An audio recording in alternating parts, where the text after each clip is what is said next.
Welcome, everybody, to Stepping Into Your Leadership. We're excited for a new season here in the studio. And we have no other than the Thomas Armstrong here in the Yay. studio. Yay. And just to give everybody a little bio of Tom, if you don't know him already from our previous casts, he is the Senior Director of Programming at our company, but he is an accomplished leader with a proven track record. He manages over 2 million in annual revenue himself. He leads diverse teams, drives measurable organizational improvement. And at our company, over the course of his career, we were talking about it the other day, he's managed literally over 100 people easily, maybe multiple hundreds. And just to throw in there, it's not because everybody hates me and leaves after 2 days. Or that you're so Because we have old. a lot of people. Or because I'm so old. One Doing this for thing, 100 years. It's like 2 people a year. Tom, I'm not finished with your beautiful bio. Be Sorry. quiet, or you're not going to hear all the nice things I have to say about you. One thing that I think makes him stand out is his sense of curiosity, maniacal curiosity, and his methodical approach to leadership and finding processes to make better leaders and produce quickly. He is introspective and action oriented, which is an interesting combination in my mind. He pushes back. Don't get me wrong, right? He pushes back, but always as a means to understand. And I appreciate that about him in a team, right? In an executive leadership team. He's also a sought after coach, workshop facilitator, keynote speaker. Tom has partnered with clients that include Facebook, the New York City and state departments of education, TradeWeb, and the University of Ljubljana. Did I say that right? In Slovenia? Yeah, Ljubljana, yeah. There you go. It's That hard. sounds better. It's the nicest thing anybody ever said to me so far, Christine. So keep going. He's a certified project management professional. That would be PMP for those of you in the biz, and an accomplished musician. Tom combines strategic vision, data-driven decision-making, and a deeply thoughtful approach to leadership development, helping individuals and teams perform at their best. Welcome, Tom. Whoa, love it. I've upped my game I this feel very good about myself right now. So All right, well then get ready because I'm going to put you're you gonna on knock me down now. Yeah, I'll put you on the spot with some tough questions. Okay. One thing that I've been thinking a lot about lately, and we teach a lot of different leadership and management training courses, and I had at a recent corporate company I was at, some of the folks were pushing back in the beginning saying, hey, we're learning all this stuff about leadership and ourselves and emotional intelligence. But what does that have to do with like our daily management? Like we're struggling in this, like just we need some tips and techniques for actually just managing people and some of that, which was an interesting thing for me to hear and for them to understand that while they were doing this kind of deep dive on themselves and self-reflection, which I do think is important in terms of knowing yourself in order to be a better team leader, but they also at the same time were like, give me some things quick that I can jump in on. And so I'm going to put you, because really in our company, when I think about it, you every year usually get some new people who've never managed before that you work with, but also over time, you've had to manage a lot of folks and get them up to speed on becoming good managers. And so I wanted to ask you what you think every new manager needs to understand right away about managing people. It's funny because it is what you were just saying. For one thing, you have to be patient about your own development. There is no one thing that's going to solve your problems if you know how to do that thing. I find that really it's like 100 tactics that all, they exist in an ecosystem that becomes a strategy overall, right? But there's literally like 100 probably little things that you do throughout the day that add up to effective or more effective, management compared to what you might have been 5 years prior. So it is a growth period, and you do have to go in these. You have to take each one of these things and know that's going to contribute. It's like investing. Each little thing grows and magnifies on its own, or not on its own, but in conjunction with all the others. So the first thing that I would say someone needs to answer your question would be, first of all, to understand that it's going to be a process and that you are building up that repertoire of behaviors that if you do them, they will combine to make you a strong leader. And the other is that it does really, big part of it is knowing thyself, like you said. That's the foundation of it.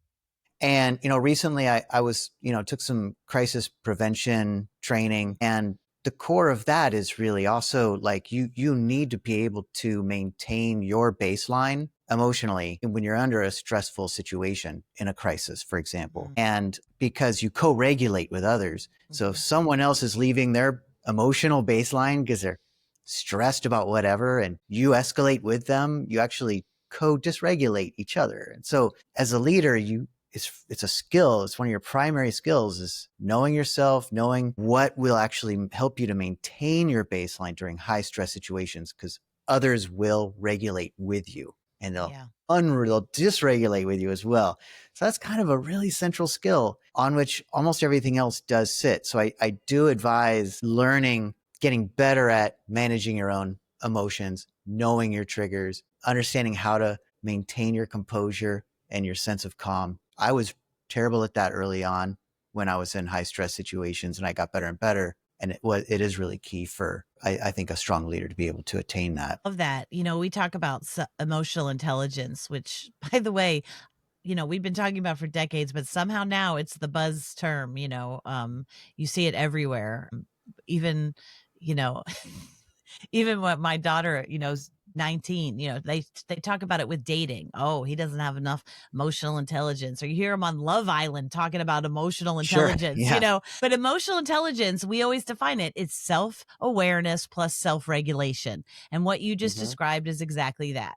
If you can have more self-awareness, like, oh, this would happen. And then how do I regulate what's happening to me to not, I love that term, maintain baseline and co-regulate, as you said. That's a great one. All right. And So here's, also, yeah, go I ahead. mean, key to that is knowing your team, because you need to know the baseline for each member of your team. It's different for everybody. Some are going to be very seemingly very excitable all the time, like high energy, and leaving their baseline might mean that they've actually become more introspective and quiet. And that's the way that they're dealing with grief or some stress. So baseline doesn't mean that it's escalated necessarily. It just means different than their best day. Like whoever their normal operating self is, that's the baseline. Know your own, know your teams as well. I love that, because everyone's going to have a different approach. Okay. So, the other thing I hear from people is that when they go into, like, let's say a new management role, they can be so excited because they've maybe just gotten this promotion or they've just gotten this new area of responsibility and somebody believes in me and I'm going to be the kind of manager either I never had or the kind I always wanted to be, or, Yeah. my parents will be proud of me, whatever the things are that go through your mind, right? And Yeah. then there's this, what I call the disillusioned learner phase, Mm-hmm. when you go, oh my God, people suck and this is hard. And and we usually go through that before we realize that it has to do with us having to grow. We usually think, oh God, these people are terrible. Yeah. No wonder I got this job. Like, how they even stay around here this long?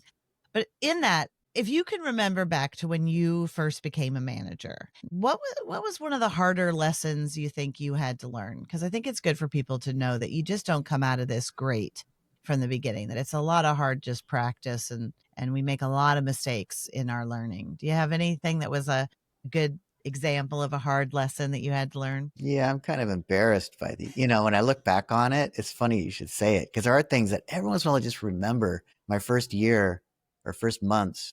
But yeah, I remember specifically, because you think when you're the leader, until you've really experienced leadership, it's like you have all these tropes from film, TV, how leaders behave, and then also your bosses from when you were in high school. Maybe you're working at McDonald's or something. And then those are the sort of archetypes you have to the model role models you have to it's the only thing you have to reference. So I just remember doing stupid little things like someone's far away and I'm pointing at them and doing this motion. I mean, I know it's small, but I'm like, no one wants that. Well, it's just it's, by the way, for people that are just listening, it's like pointing and then signaling with your finger, come here, like the drawing your finger to you thing. It's sort of a quote unquote boss move, dominant feeling thing. I would just not like it if someone was doing that to me.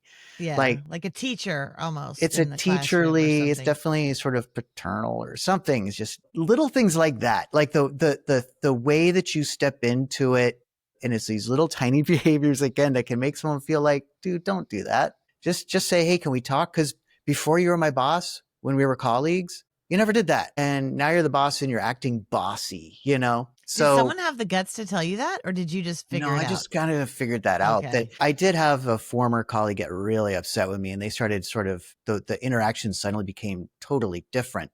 And I realized later, I thought it was like, what's wrong with them? And then to your point, I realized later is because I was also just kind of talking differently to them. So, and because I thought a boss had to talk that way. Yeah. And still, I'm like, I hate talking about this because it's like a very vulnerable like thing, you know, like these are the embarrassing things that I did.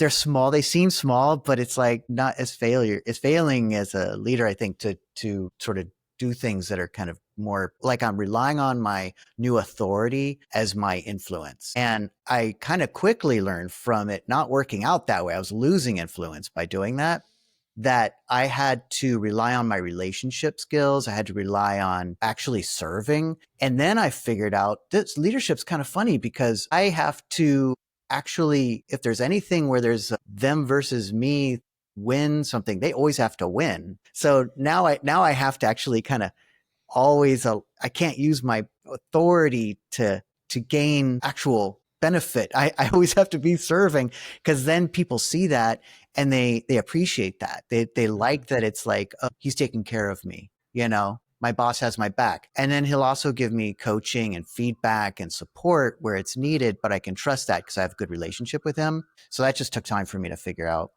Yeah, that's great. Thank you. When you think about five management skills that every, good leader, manager should be able to do, what would you say those five things are? Like, what's one of them? You know, I mean, anybody that's seen me on this thing can know, like, and it's good. It's good that I'm going to sound redundant because I have patterns that I follow that work, and I've seen them work for years, and they're data driven beyond just my experience.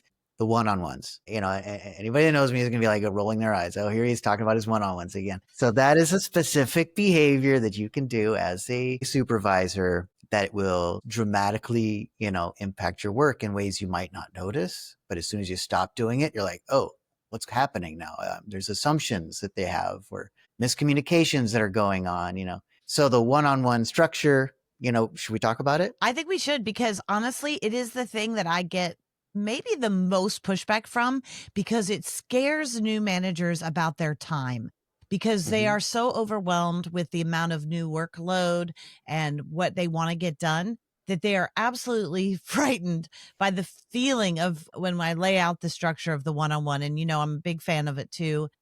So I think we should go through it. It's worth it, because it is the thing that, even though I get the most pushback from almost every company that I go into, when I come back and they've actually done it, they will say it is the thing that changed everything. It's the one Yeah. thing that changed everything. So let's break it Absolutely. down. Okay, breaking it down. So you might, you know, for some of us, we're lucky enough to, some people are lucky enough to be working 40 hours. Others working 50, 60, 80 hours a week, right? So Mhm. it can feel really hard to fit in this time. I have 10 direct reports. So if I spend a half hour every week with each of them, that's 5 hours of my week that goes into my one-on-ones, which is, that's like, you know, a little more than half a day. If it's an 8 hour day, you know, so the but I absolutely maintain it. Although I will say a caveat before I dive into the specifics. There are some folks that have been doing their role for like 4 years. And so we decided together, they might bring it up. Usually it's them that does it. They're like, do you think we might get away with doing this every 2 weeks? And it's a judgment call for me. And if I see that there's some disruption happening, you know, I do have one or two where I do every 2 weeks because they've just been in their role. They know it, Seniors, yeah. and the communication structure is in place for us.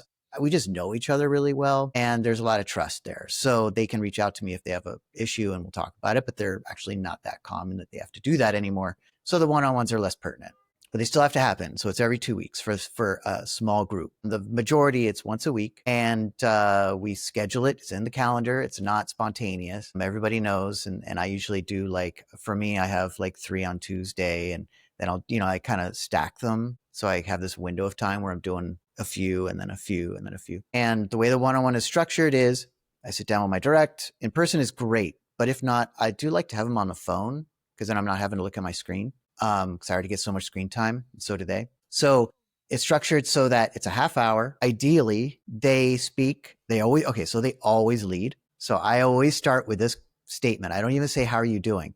And I say, what's up? And then they're able to say whatever it is that's on their mind. And they get 15 minutes. In the beginning, in the first few months of a new direct report, they might take 25 and I get 5. It's not the time for me to do status updates right off the bat. Tell me your status on this client, or how's it going with this thing? If I do that immediately, I am getting the answers I want, but I'm not growing the relationship.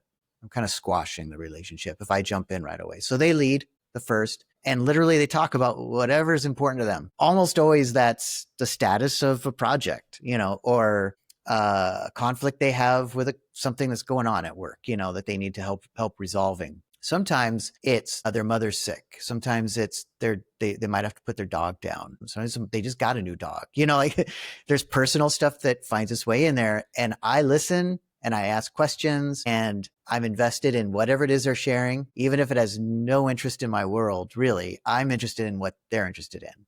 I have to have that curiosity that you mentioned earlier. I always say that it's their meeting, not yours. It is their meeting. That's exactly right. You prepare for the meeting for your boss. They should Yep. prepare for this meeting, and you need to Mm-hmm. prepare them to prepare, but it's their meeting. But go ahead. Totally. I love it when some folks would come to me with their bullet points, and then they just like, oh, here's my bullets I wanted to talk to you about. Others, it's more free form. But, and then when it's my turn, the next 15 minutes of the half hour, I'll almost always ask about their status on certain things. I'll also check in with how they're doing lately, so how's the workload? Those kinds of questions. So that's that half hour. Sometimes there's items that we couldn't touch on that are important to me. I'll set up a different time to talk about that if we can't do it in that half hour. I really try to keep it to the framework of the half hour. So they get 15, I get 15. I always start by saying, what's up? They tell me what's up. I do my thing. And at the end, we say goodbye. I used to also include say something you're grateful for, which I loved. But then we kind of naturally phased out. And now I don't do that, and it's okay. Yeah. I do think it's important to end on a positive and authentic note. Even if it's, because sometimes these one-on-ones, let's face it, after the boss goes, it can be hard, because a lot of times you're having to give some difficult feedback, or they're having to look at the things that aren't working. And so I do think it's important to be able to authentically look at them and say, yeah, I know this was tough, but, I appreciate you showing up and us, being able to talk through this. So that they go out into your company not ready to throw a bomb, from a very negative meeting. You try to have to get them back to baseline, so to speak. I think, it's their meeting, but it's also about the relationship. And then some of the perks, you're building this relationship with them, which you can then get the benefits from that, as you're asking them to work extra hours sometime or whatever. There is a thing where that bond, they can ask of you stuff that they might not otherwise, it just makes things, it builds trust. It makes things flow much faster during the week. They're not calling me usually throughout the week with stuff that's not urgent, and otherwise they would be. So I'm getting fewer interruptions because they have their little bullets that when they start to, and I'll tell them like, this is an opportunity for you during the week just to jot down the things you want to mention during our one-on-one. And so you don't necessarily, I'm always here, but you don't necessarily have to reach out to me. And so usually it does reduce the amount of weekly conversations with them, which sometimes go for more than a half hour. So I've cut those out. So they know they can address everything every week, and it's consistent. If I have to change right now, I have a one-on-one during today's session that I'm speaking with you, Christine. So I just contact my direct and I said, hey, I have a meeting that goes until, into our one-on-one. Can we move it by half hour? They said, yes. So we just kind of reschedule as long as they know what's happening during the week. But I'm not interrupting them with my questions so much during the week. So they have a better workflow. So everybody throughout the week has fewer interruptions, and, it takes a long time to recover from an interruption. Also, we manage assumptions that they might have, because in that conversation, things come up where you're like, oh, hold on, that's not even true. The client is actually da-da-da. You catch those while they're young, while they're just little baby problems. And if you don't catch them, and that's what happens when I don't do my one-on-ones, when I stop doing them because it's like summer, whatever it is, I'm doing fewer of them. a month and a half later, there's some huge problem that we didn't Mm-hmm. notice. And I'm like, Yeah. oh, if we'd only been talking once a week, this wouldn't have happened. That's So that's my pitch. exactly it, Tom. That's the magic of it, is that we think, "Oh, we're good with this person. We don't need this. We talk to each other every day," or, "I'm at their desk all the time." But the thing is, you're not having dedicated time where they have to think about what they want to talk about, where they know they have your undivided attention, and it should be undivided, not on your phone or your computer or other things. But I think that's really true. I think the other piece, and I think it's interesting that you went 15-15, because there's that other theory that about once a month it should be 10-10-10, which is 10 minutes them, 10 minutes you, and 10 minutes big picture. so, Mm-hmm. so for instance, working with a lot of companies now that were recently affected by tariffs, right? Oh, And yeah. even if they weren't affected by tariffs, what they've been surprised about is that their employees are worried about that. Talk about assumptions, because they have been talking to all their friends in Yeah. maybe similar businesses or manufacturing businesses or construction businesses, where they start going, wait, you're having layoffs? No one's talking about that in my firm. Oh my God, am I going to get laid off? Is this next one-on-one a layoff? Like, what's happening? And if you're not saying to them, hey, I know the world, there's a lot of stuff happening in government that might be affecting, you might be thinking affect our industry, but this is how we have defended ourselves against that, or this is where we might be. Just giving them a sense of calm about stuff that they're afraid to ask for could be helpful, that we don't always think about as managers, that they're worried about and they're Yeah. afraid to actually bring that up. So I think that last 10 minutes, maybe once a month, where you're talking big picture, whether it's what's happening in the world that could be affecting their business, or even if it's not affecting your business, but maybe is in the news that they think might be, or also maybe their like work trajectory, where they see Yeah. themselves in Their 5 years, their future, because that's what this time is about, is to talk about, maybe not just every little micro project, but also kind of the macro picture of what they're learning or what they love about their job, what's next, what they'd like to learn. And then that gives you all this information to chew over when maybe there's a restructure that comes in and your boss comes to you and says, hey, we need to restructure this department. You now know, like, oh, this person actually wants to know more about this, or maybe I could restructure it this way. And you don't have, some of the angst that you might have during those times normally. So I do think that's an important aspect sometimes to include, maybe monthly. I have So a that's question. one. Okay, that's one. I'm gonna It's going to be stop a this 6 hour because podcast. it will be. We'll get you back. You'll be on again. We'll get the other ones later, folks. But I do have a question, because before we run out of time, that I want to make sure I get to, and that is delegation, because that Yeah. seems to be another pain point with new managers who were predominantly really good doers. That's why they got, this promotion, or they got moved to manager, because they were a great individual contributor. And sometimes the change from individual contributor to understanding that what you have to do is get other people to do things, not just you do things, can be quite difficult. So what is your kind of philosophy, so to speak, on delegation? How do you decide what to keep, what to give away? Because, this can be different for lots of different people. How do you decide that? Yeah. How do I decide it? So if it's difficult for me to do, I don't delegate it. If it's something that feels small to me, or like I really kind of is very familiar and I got this, those are more the things I'll delegate. The reason is that to my direct report, that'll probably become the thing that's very difficult to do. Oh, I Does that make see. sense? So I'm Because it's might handing, be a challenge to them. yeah, that's the thing that's going to be a challenge to them. The thing that's big to me could make it, they'll be miserable doing. It's just huge, huge lift. Like the assumption is that I've been with the company longer. I have more institutional knowledge, so I'm better at doing things specifically in this company, than my direct, usually. Not always. You like to be surrounded by people that are smarter than you, but that doesn't matter if you have more institutional knowledge and things come quicker to you because you just know that context. You know your role, ideally, right? Not always. But so generally speaking, if I'm delegating the things that to me have become normal and easier, they're like my smaller rocks is a way to put it. They're bigger boulders to them. And I'm then giving them the ability to learn the aspects of my role that they can later take on as they grow, building the bench. So it's not like I'm, if they're already, sweeping floors, I'm not just giving them more floors to sweep, and having that be the challenge. Like, here's more difficult things to do that you already know how to do. I'm trying to give them new challenges because it also keeps them aware of their own growth is happening, even though it's a heavy lift. And the thing is that I have to remember there's a heavy lift for them, even though for me it seems simple. Therefore, the quality will probably drop. So I have to assume a drop in quality and know that it's now my role to sort of help guide them to get that quality up. But I'm not going to necessarily fault them immediately for being, oh, this isn't as good as that.